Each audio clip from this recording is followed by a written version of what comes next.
Selamat datang di program Crossover to the Next Level. Berjumpa lagi dengan saya, Elsan Triputra. Di bulan Desember ini kita akan membahas mengenai kisah-kisah seputar kelahiran Yesus Kristus. Pada hari ini kita akan membahas kisah orang Majus. Bersama saya telah hadir Pendeta Mulyono Sakaria dan langsung saja kita simak talkshow berikut ini. Selamat datang Bang Mul di program Crossover. Ya. Nah, memasuki bulan Desember ini kita akan banyak ngomongin tentang hal-hal yang berkaitan dengan Natal nih Bang Mul. Ya. Nah, pada hari ini kita berjumpa pada episode Orang Majus. Ya. Nah, siapa sih Bang Mul orang Majus itu? Terus apa sih tujuan orang Majus mencari bayi Yesus?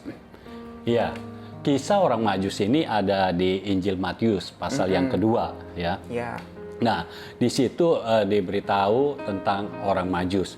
Orang Majus ini kalau lihat referensinya, orang Majus ini adalah termasuk orang yang terpelajar lah, ya, yang punya kecerdasan dan dia orang ahli di dalam perbintangan atau di astrologi. Jadi orang Majus ini banyak yang berkata ini termasuk orang yang bijaksana, orang yang bijak gitu.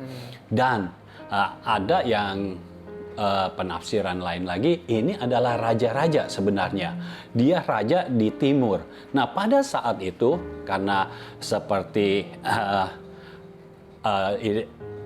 kerjaannya dia melihat bintang terus. Ya, dia sering melihat bintang, tapi satu ketika dia melihat bintang, ada satu bintang yang berbeda. Ya. Bintang ini lebih besar, lebih bersinar. Ya, di Alkitab di Injil Matius dikatakan ini bintangnya.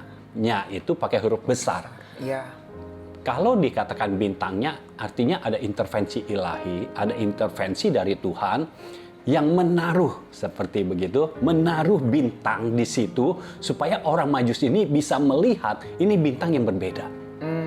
Ya. Jadi karena dia lihat ini bintang yang berbeda.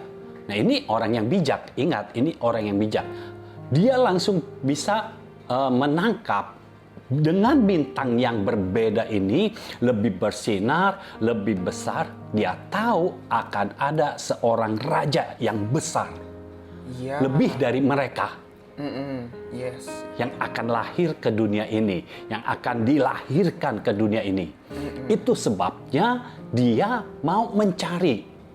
Nah, tujuannya apa? Di Alkitab jelas dikatakan mereka mau menyembah. Karena ini raja yang lebih besar dari mereka. Ya. Ya, raja yang lebih berkuasa dari mereka karena bintangnya itu lebih besar dari segala bintang yang pernah mereka lihat. Lebih bersinar daripada segala bintang yang pernah mereka lihat. Karena ini bintang yang berasal dari Tuhan sendiri. Yes. Karena semua bintang kan diciptakan oleh Tuhan. Tetapi Tuhan kali ini menciptakan satu yang lebih besar. Untuk memberitahu kepada orang Majus. Ya. Nah, ketika dia tahu ini adalah raja yang lebih besar dari mereka, karena mereka kita tidak tahu orang Majus ini ada berapa. Cuma kalau kita lihat di drama-drama ada 3. Ya. Ya, jadi kita tahunya orang Majus ada 3. Kita tidak tahu ada berapa orang, tapi mungkin 3 orang itu karena mereka mempersembahkan 3. Mereka mempersembahkan emas, kemenyan, dan mur. Padahal satu orang kan bisa bawa 2, satu orang bisa bawa 3 juga. Tetapi whatever ya, berapapun jumlah mereka, yang pasti ini disebut orang Majus. Jadi mereka datang dengan tujuan untuk menyembah Yesus. Ya. Jadi mereka membawa semua persembahan itu. Ya, persembahannya itu kan emas, kemenyan, dan mur. Ya. Nah, tujuannya kan untuk menyembah, sehingga ketika mereka mempersembahkan itu mereka tahu ini adalah raja yang benar-benar layak disembah. Jadi bintangnya itu luar biasa, tiba-tiba bergerak. Nah, jadi menuntun orang Majus. Iya. Nah ini perjalanan yang cukup jauh. Kenapa saya katakan cukup jauh? Karena ketika orang Majus sampai kepada tempat Yusuf dan Maria serta Yesus, Yesus bukan bayi lagi, tapi Yesus adalah anak kecil. Jadi perjalanannya cukup jauh, mungkin dengan persiapan, dan memang perjalanannya kan tidak ada pesawat kan pada saat itu. Jadi paling naik keledai ya, atau naik unta ya, apa yang ada. Tapi yang pasti perjalanannya cukup jauh, sehingga di tempat di mana Yesus dilahirkan, dia tidak mengenal daerah itu. Ya, jadi makanya dia perlu melihat bintang terus. Ya, bintangnya tuh ada. Dia tahu bintangnya nih ada di timur. Ya, jadi makanya dia datang. Ya, pokoknya mereka entah berapa orang mereka datang bersama-sama. Ya, tujuannya untuk menyembah karena ini raja yang lebih besar daripada mereka. Yes. Ya. Nah, kalau kita baca ceritanya kan sebenarnya kita tahu nih kalau bukan orang Majus doang nih yang tahu. Kalau Yesus tuh lahir. Di sini ada ahli-ahli Taurat juga yang tahu nih. Tapi kenapa cuma orang Majus yang bisa menangkap tanda dari Tuhan, yang cuma bisa melihat bintang itu? Kenapa orang-orang ahli Taurat lain tuh nggak bisa, Bang Mur? Iya. Kalau ahli Taurat pasti tidak bisa lihat bintang. Karena yang ahli perbintangan orang Majus. Tapi ahli Taurat harusnya bisa tahu dari kitab. Karena dia ahli Taurat kan. Nah, di kitab suci sudah banyak dinubuatkan. Yesaya aja menubuatkan bahwa seorang anak akan lahir. Ya, lahirnya di mana jelas gitu. Di kitab-kitab lain juga dikatakan Hai Bethlehem, Efrata. Nah, itu jelas tempatnya. Tetapi begini, ahli Taurat artinya mereka yang menguasai Taurat. Kalau di zaman sekarang mereka menguasai Alkitab. Isi Alkitab mereka menguasai. Tapi yang jadi masalah, kalau kita sudah menguasai isi Alkitab, apakah kita mau kehidupan di dalamnya itu? Kehidupan dari firman itu. Nah, ahli Taurat itu dia tahu isi Alkitab, tetapi dia tidak hidup di dalamnya. Itu sebabnya di dalam kehidupan ahli Taurat tidak ada kehidupan firman. Makanya dia tidak tahu, ya, tidak tahu bahwa seorang raja akan lahir. Bahkan sebenarnya ketika Raja Herodes memanggil mereka, mereka sudah tahu ada ayatnya nih. Tetapi mereka tetap tidak mencari. Kenapa? Karena mereka melakukan ibadahnya, kegiatan ibadahnya secara agamawi. Secara rutinitas. Jadi artinya ya yang penting setiap hari di waktu-waktu yang sudah ditentukan saya berdoa. Ya, di waktu-waktu yang ditentukan saya memberikan persembahan. Karena kalau kita lihat di masih kitab Injil juga, beberapa ahli Taurat kan berdoanya, Tuhan gitu, kami bersyukur karena kami tidak sama seperti pemungut cukai itu. Tapi dia berdoanya di mana? Di pinggir jalan, terus di tikungan, di hook. Jadi dari mana-mana orang bisa melihat. Nah, kekristenan kita tidak boleh agamawi. Kalau kita berdoa, tujuannya bukan untuk dilihat oleh orang lain. Kalau kita berpuasa, tujuannya tidak untuk dilihat oleh orang lain. Kalau kita melakukan apa saja, bukan untuk dilihat oleh orang lain. Tetapi, orang tetap bisa melihat kita. Intinya, bukan kita yang menyebabkan mereka bisa melihat kita, tetapi karena mereka yang melihat sendiri. Jadi maksudnya begini, kalau kita doa di dalam rumah, kita doa, apalagi kita doa bahasa roh, orang-orang rumah tahu kan kita berdoa? Ya tidak, apa itu? Tapi kan kita doanya di dalam rumah. Bukannya kita di luar rumah, kita bicara kepada orang lain, kita bicara dengan bahasa roh. Kan tidak seperti itu. Kita doa sendiri, doa bahasa roh di dalam kamar kita. Jadi ketika kita melakukan itu, yang tahu hanya Tuhan. Iya. Dan kita sendiri tentunya. Jadi kegiatan ibadah kita ketika kita berdoa itu bukan secara agamawi dan rutinitas. Yes. Ya, bukan kita cuma hari Minggu saya harus ke gereja. Ya, di masa pandemi tidak bisa datang, tidak bisa ibadah secara onsite. Jadi harus lihat, pokoknya harus mendengar khotbah. Jadi terserah khotbah yang mana aja dilihat, yang sepertinya wah enak nih dengernya nih. Nah, itu yang diputar. Setelah mendengar, apakah itu mengubahkan dia? Tidak. Kenapa? Karena dia yang penting di dalam hatinya tidak ada rasa bersalah. Karena rutinitas. Kalau rutinitas, ketika kita tidak melakukannya, maka kita akan merasa bersalah. Ada sesuatu yang nggak enak. Karena rutinitas. Biasanya begini nih. Biasanya ke gereja, ini nggak ke gereja, aduh nggak enak nih. Oh ya, ayo udah buka YouTube. Ya, di YouTube banyak. Buka, mana lihat berapa brosur, e-brosur yang ada. Coba lihat di mana. Mungkin cari mana yang khotbahnya lebih pendek. Atau yang khotbahnya bisa lebih menyenangkan dia. Tetapi tetap tidak ada perubahan. Nah, Tuhan tidak mau kita tahu isi Alkitab, tetapi tidak ada kehidupan di dalam kita. Iya. Kita harus menghidupi firman.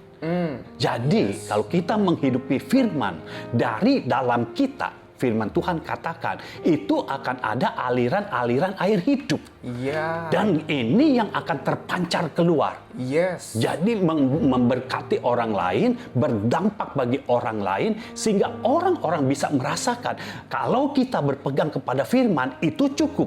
Iya. Kalau kita punya firman itu cukup. Firman bisa mengubahkan, ya, dari yang tidak ada menjadi ada. Iya. Firman bisa mengubahkan dari yang sedikit menjadi banyak. Jadi firman itu harus kita hidupi dan kita hidup di dalam firman. Nah, kalau ahli Taurat kan tidak seperti itu. Karena tujuan dia supaya dilihat oleh orang lain. Lalu, kalau persembahan, dia beri yang cukup besar dan kelihatan. Kalau kasihnya kecil, pasti dia sembunyi-sembunyi. Ya. Kita beribadah kepada Tuhan bukan untuk dilihat oleh orang lain. Yes. Kita beribadah kepada Tuhan karena kita tahu dengan kita beribadah, dengan kita bersekutu dengan Tuhan, maka kita bisa mengerti isi hati Tuhan. Dan ketika kita mengerti isi hati Tuhan, kita bisa merepresentasikannya di muka bumi ini. Yeah. Kita mengambil agenda Bapa dan kita melakukannya sehingga di bumi ini mereka tidak bisa melihat Yesus Kristus lagi, tetapi dengan keberadaan kita, orang-orang benarnya, kita menjadi representasi Kristus, sehingga mereka bisa melihat, oh, Yesus dulu kalau ada di dunia seperti ini. Oh, ini karakternya Yesus seperti ini, sehingga mereka tahu, mereka tidak buta sama sekali.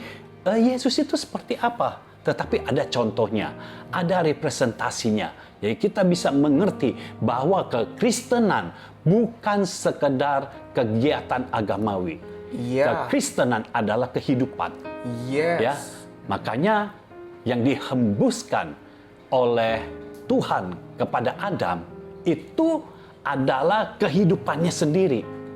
Iya. Bukan kehidupannya yang lain, tetapi kehidupannya sendiri. Supaya apa? Supaya kita terus bersekutu dengan Tuhan dan kita bisa menangkap isi hati Tuhan dan kita bisa menjadi representasi Tuhan di muka bumi ini. Iya. Ya. Jadi kita bisa hidup sama seperti Yesus hidup. Iya.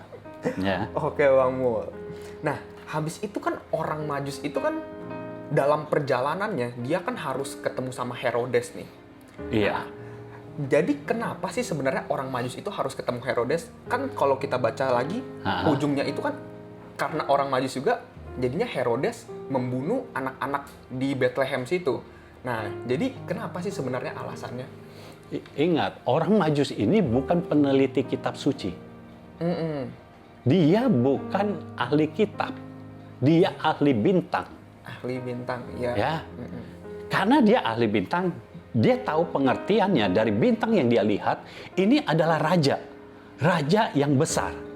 Jadi ketika dia sampai di tempat di mana bintang itu menunjukkan, ya, bintang itu menuntun dia. Nah, di daerah situ, karena ingat, dia taunya raja, yang dia cari istana.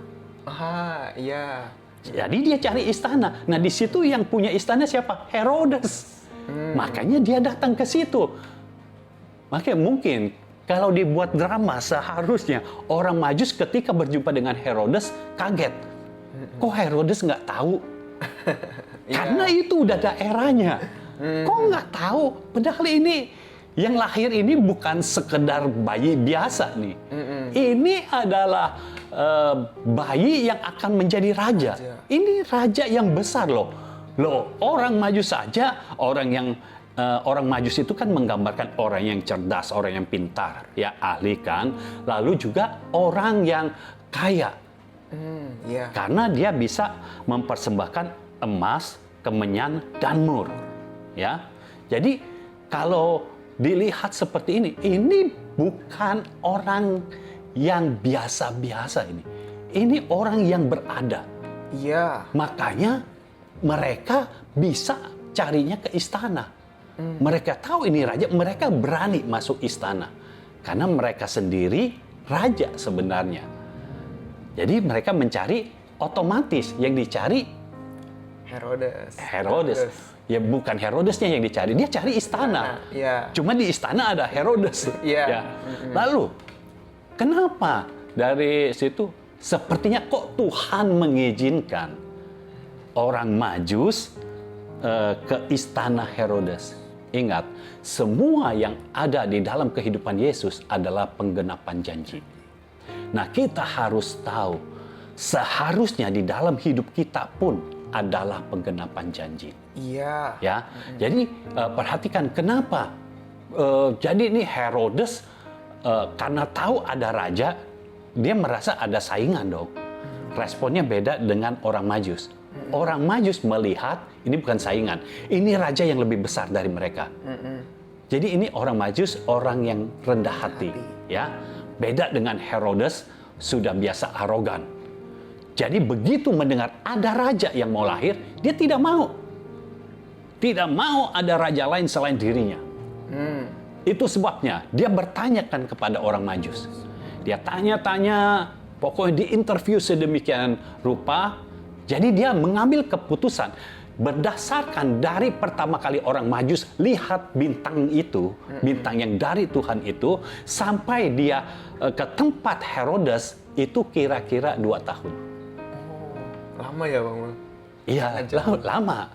Lama. Sama seperti kalau kita jalan kaki, ya lama. Iya. Dulu kan belum ada pesawat, belum ada mobil. Jadi lama. Iya. Nah, jadi setelah dihitung, 2 tahun. Tapi kan nggak tahu persisnya. Iya. Tapi kalau dilihat begini, ini mentoknya 2 tahun. Jadi, semua bayi yang 2 tahun ke bawah, itu yang dibunuh. Iya.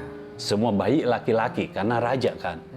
Nah, karena Herodes memerintahkan seperti itu, jadi Yusuf, suaminya Maria, ya, ayahnya Yesus, itu diingatkan, diperintahkan untuk pergi ke Mesir.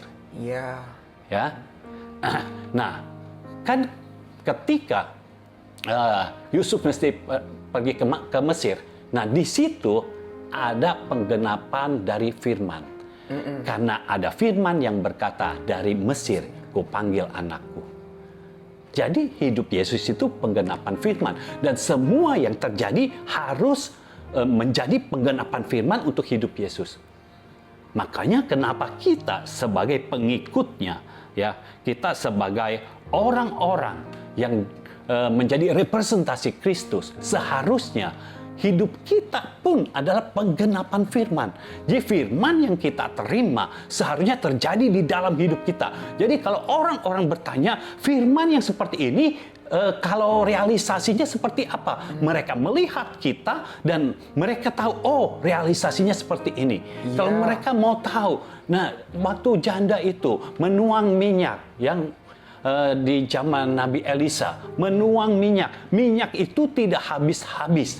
Ya, setiap bejana yang lebih besar dari buli-bulinya dituang minyak, tidak habis-habis. Kok bisa?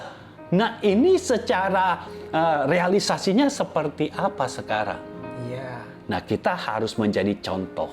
Kita harus menjadi penggenapan firman itu. Jadi setiap firman yang datang kepada kita seharusnya itu digenapi dalam hidup kita sehingga orang bisa melihat kalau penggenapan firman itu seperti apa. Oh, seperti ini. Iya. Ya, oke. Jadi mereka bisa tahu seperti ini. Mereka tahu firman dan mereka juga tahu penggenapannya seperti apa. Kita harus menjadi penggenapan firman. Hidup kita harus menjadi penggenapan firman. Yes, Ya. yes. Jadi ketika orang melihat kita kan mereka bisa ngeliat, oh kalau firman terjadi seperti ini ya. Iya. Ya, oke. Haleluya.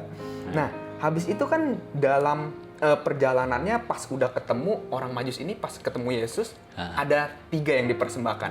Ada Iya. emas, kemenyan, dan mur. Nah, jadi Iya. apa sih maksud dari persembahan ini?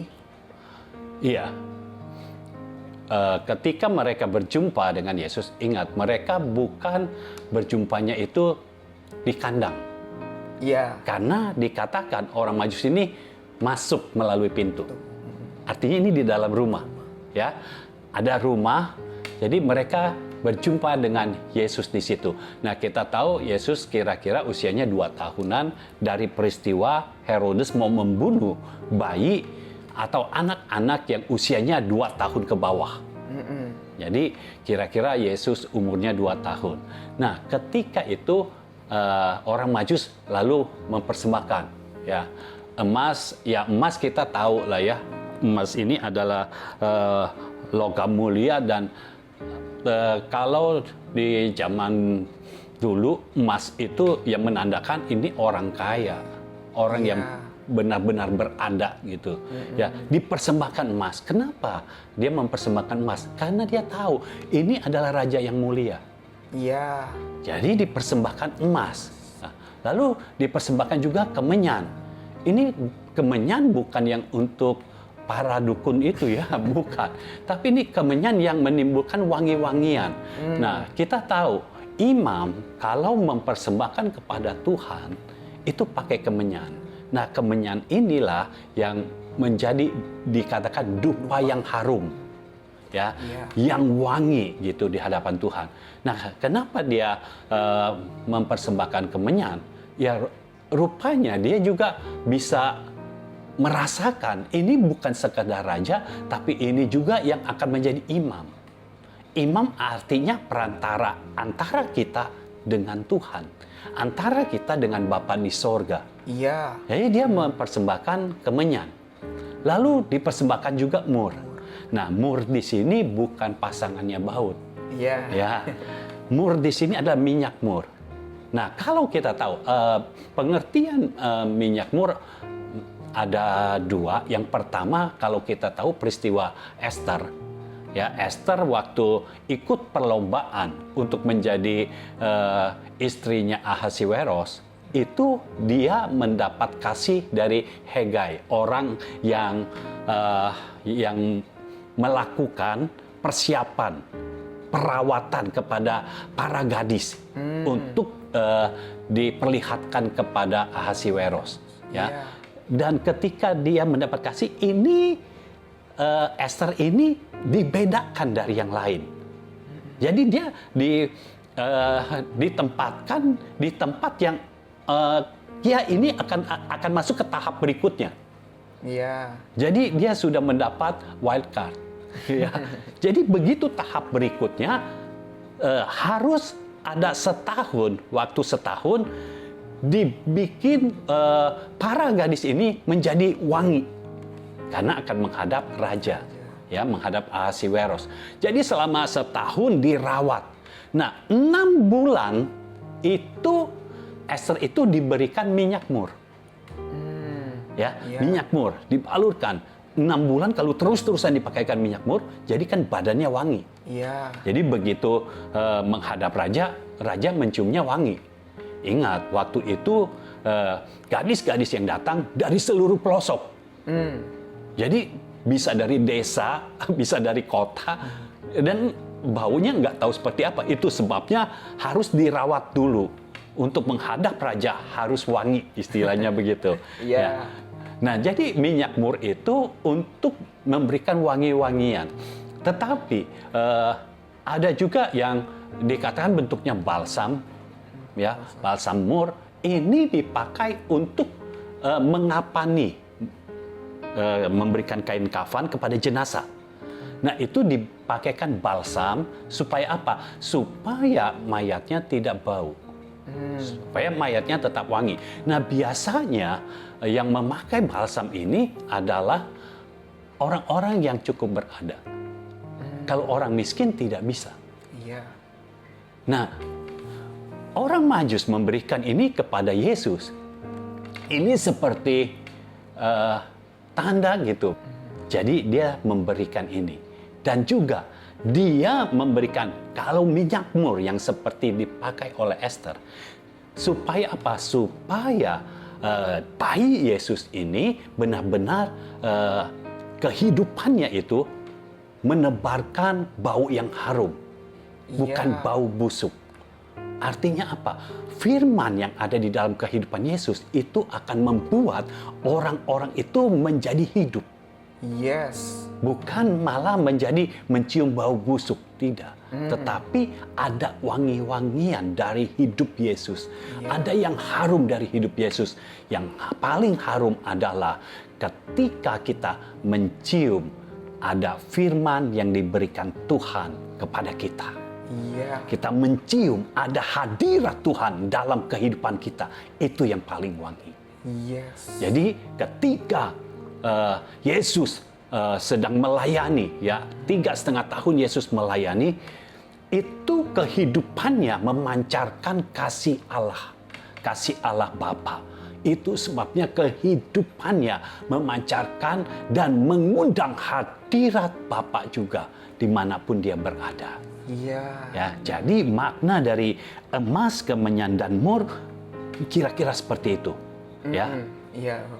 Nah, setelah orang-orang Majus ini menyembah dan mempersembahkan emas dan kemenyan mur, mereka kan pulang nih. Iya. Nah, tapi kan sebenarnya Herodes ini ada pesenin ke mereka. Nanti kalau udah tahu, kasih tahu ke saya ya. Nah, tapi mereka diingatkan melalui mimpi dan mereka nggak kembali. Jadi sebenarnya apa sih alasan mereka nggak kembali kepada Herodes? Padahal kan Herodes itu kan raja. Iya. Raja kan kok bertitah harusnya diikuti gitu. Iya. Nah, itu kenapa sih Bang Mul? Tapi yang harus diketahui juga, Herodes bukan rajanya orang Majus. Oh, iya, iya. Ingat, mereka beda tempat. Iya. Ya. Orang Majus tadinya tidak kenal Herodes. Ya. Jadi Herodes itu bukan rajanya orang Majus. Peduli apa orang Majus sama Herodes? Nah, Herodes ini raja yang arogan sekali lagi. Orang yang licik.